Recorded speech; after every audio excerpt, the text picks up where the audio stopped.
In today's video, we will go over some very important civil engineering questions and answers that can make a big difference in your job interviews. These key points will help you understand essential concepts and boost your confidence. So before we start, if you haven't subscribed the channel, please subscribe the channel and press the bell icon so you will be the first to know when I upload something new, and follow me on Facebook, Instagram and Twitter for latest updates. Now let's get started. So the first question, what is the typical size of a column for a two-story building? The size of a column for a two-story building depends on factors such as the structural loads, building code requirements and structural design. As a general guideline for residential or light commercial buildings, square columns with dimensions ranging from 12 inches by 12 inches to 16 inches by 16 inches are commonly used for two-story structures. However, the specific column size would be determined by structural engineers during the design phase based on the structural analysis and design requirements of the building. So the next question, what is bar bending schedule and why is it important in construction? Bar bending schedule or BBS is a detailed document that provides information about quantity, size, shape and placement of reinforcement bars or rebars in reinforced concrete structures. It includes specifications such as bar sizes, lengths, bends and spacings, along with details on cutting, bending and assembling the rebars. BBS is essential in construction because it ensures accurate fabrication and installation of reinforcement according to the structural design requirements, thereby enhancing the structural integrity and performance of the concrete elements.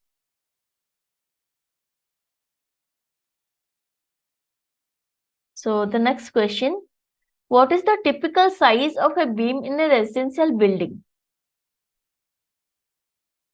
The size of a beam in a residential building varies depending on factors such as span length, load requirements and structural design considerations. For standard residential construction, beams are typically rectangular or T-shaped and have dimensions ranging from 8 inches to 12 inches in depth and 6 inches to 10 inches in width. However, the specific size of the beam would be determined by structural engineers based on the building design, loading conditions and material properties to ensure adequate strength and stiffness.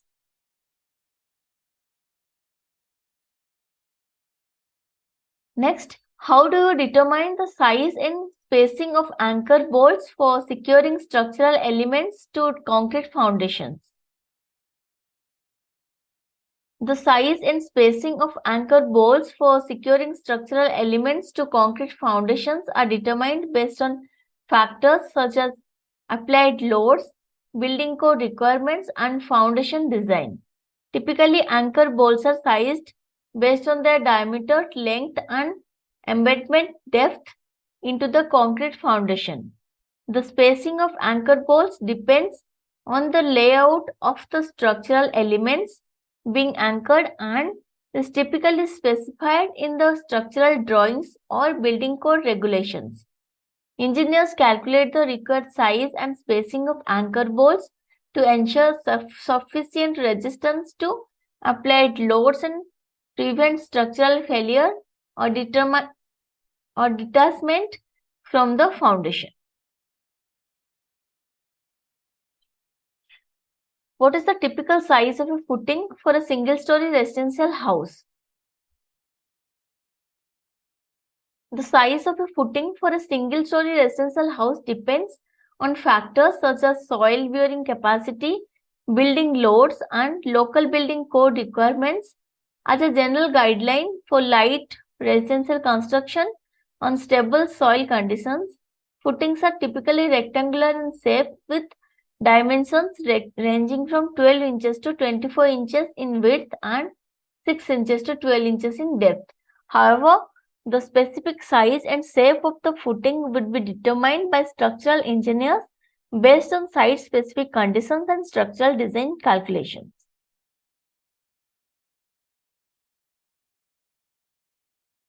Next, what is the typical thickness of a concrete slab for residential construction? The typical thickness of a concrete slab for residential construction ranges from 4 inches to 6 inches, depending on the load requirements and soil conditions.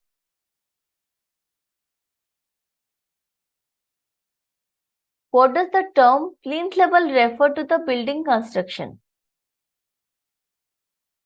Plinth level is the level of the finished ground floor above the foundation level, marking the starting point from construction above ground. Next, how do you calculate the quantity of asphalt needed for paving a road section?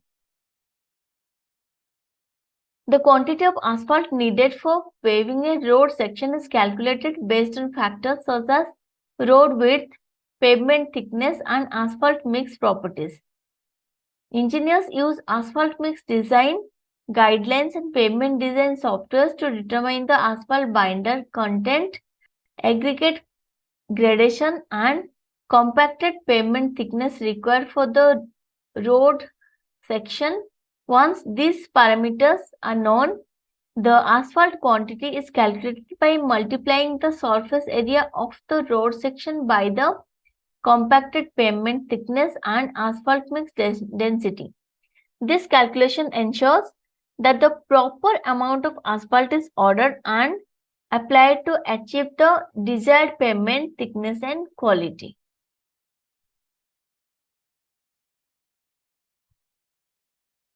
Next, what is the typical size of a drainage pipe used for stormwater management in residential subdivisions?